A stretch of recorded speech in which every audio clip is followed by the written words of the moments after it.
Okay, so this is Lisa, our Hi, Lisa. our ER clerk. Yeah. And we have Danny and Therese, who are the Hello. nurses on today. Hi, guys. And it looks like it's Nice on the and quiet side at the moment. Well, it's good. We've all been, I mean, if you've lived here, you know this place. That's right. At some point, so you always these are stop our in. 2 trauma rooms. Yep. And we try and keep this one free at all times. It's closest to the door for the ambulance entry. This is our emergency preparedness closet that we always have ready if we should need that. This is a small reference section. What would be that? So that has special kits if there is a major spill that we would need to decontaminate, or if somebody's been exposed to a toxic chemical. We have protective equipment for the staff, and we have chemicals that could intervene and help. I'm just going to grab a shot of this. I something cut to. This is a small reference area that we use. This is our main trauma room. This can be a reverse airflow room if we have an infectious disease problem that we need to contain. That we also have our telestroke and telepediatrics capabilities here, where we can access Mass General, PDICU, or acute stroke team if we should need to for a patient. And what we is have that, all what the is that all on the resuscitation computer between?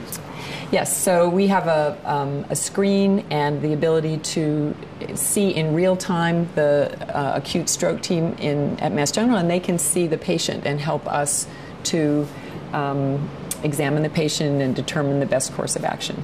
Now I notice, you know, the helicopter. I always know when the helicopters. I know, we always know when the helicopters. It comes right over my house. Yeah.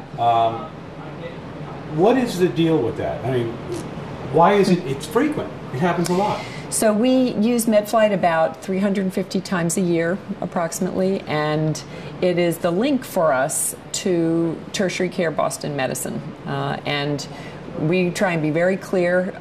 Tim Lepre has always been very good about this, at knowing what we should do and what we shouldn't do, and be very good at the former, and make the relationships where we can get our patients cared for in Boston if they should need that. And MedFlight is a key link to getting our patients the care that they need. And then we continue to follow them. We don't want them to go up there and get lost to us. We want to know what's happening to them.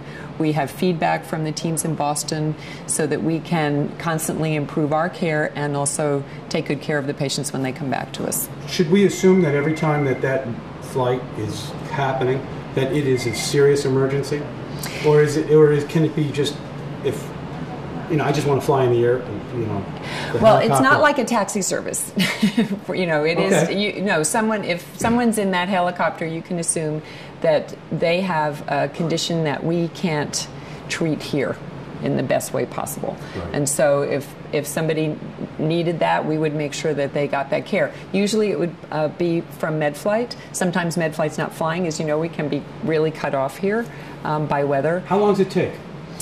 Well, it can take, say, if we're going directly from here to landing on the top of Mass General or near Boston Medical Center or wherever it may be, it's 30 to 40 minutes. Yeah. Once the patient is packaged and in the air, as we say. All right. So our job here is to make sure that they're stable and safe for the flight, to transfer to the MedFlight team, and then to make the links in Boston so that there's a waiting team to take care of the patient on arrival. And it can be wonderfully seamless, and it's a really excellent service.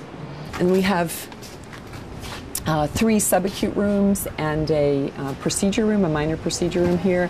We have an ortho section with all of the equipment that we need to stabilize. Yes. Needed? So these are someone who's not quite as sick, doesn't need one of the main trauma rooms, but who obviously needs to be taken care of. We have monitoring equipment. We can put stable cardiac or belly pain patients here if they're needing a workup. They may be with us for some time. If we have behavioral health patients, we can take care of them back here. And then we use these rooms for anybody who needs help. Could be an earache, could be anything you might need. So this is room where we can invite a family to be if they need a quiet and private space, if they have a relative being cared for in the emergency department. We also use it as a meeting room, and the staff can have lunch here. So, rehab. Rehab services. Hi there. Hi, This is Valerie at Rehab Services. Hello, Valerie. Nice to meet you. You too. Thank you. And we have Katie, who is doing our cardiac rehab, but this is where physical therapy occurs. We have excellent physical therapy and occupational therapy and speech therapy. Hello. Hey, Katie. How are you? I was going to run away. Hello. You don't want to talk to me? My guys are coming back, though, at 11 o'clock. I'm going to have a full room here. Are you? A full room. Okay. It's 3 or 4, yeah. Oh, awesome. Yeah, So you like keeping busy? I do. Very much so. She does a great job, by the way, Okay, get that. Okay.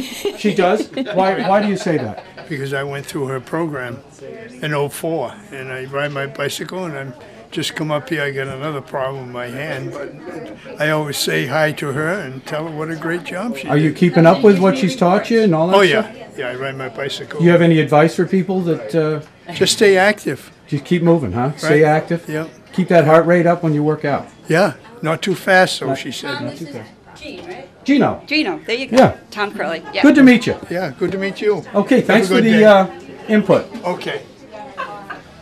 He's great. Great So, guy. yeah, how long have you been doing this?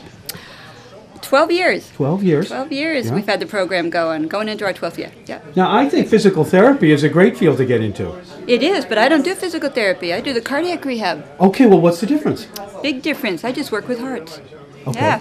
Just hearts. People that have come back from Boston with their heart attacks or their surgery or, whatever event they had. What's like the standard? The usual, Yeah, what do you do? unfortunately, use a heart attack or bypass surgery, and when they come home from the hospital, they're weak as kittens, and we really help them get feeling strong again, get their good exercise tolerance back up, make sure all their medications are working for them, their blood pressure is where it should be, their cholesterol where it should be, Yeah. what their diabetic, what their blood pressure should be. We really get them to their optimal So what's the level. best? Give us some advice on what's the best way to, before we get to that point, before they have to come and see you. Is to prevent it. Yeah. Heart disease is one of the most preventable diseases that there is. Unfortunately for our society, it's our leading cause of death, but it's very preventable. Have to exercise, which nobody wants to hear about every day. We have to keep our weight down. And if we have high blood pressure, high cholesterol, or diabetes, you've got to know your numbers and you've got to get them down. And take those drugs. Well, nobody likes to take pills, but Hey, I got them listen, down to where it works. I took that cholesterol Yeah. drug. It was Yep. at 210. It's down to Yep. 160 They now. work good. They do work. They work good, and we have a lot to choose from And they've been, and nowadays. it's been out long enough so Yep. that I think that they would have known if there was any really bad side effects. Every Right? drug There's has one- a side effect, Right. but majority of people do extremely well on them. So nobody likes to take pills, but if they're going to work for you and save you from having troubles in 10 years, go for it. Yeah, absolutely. Thanks a lot. You're very welcome.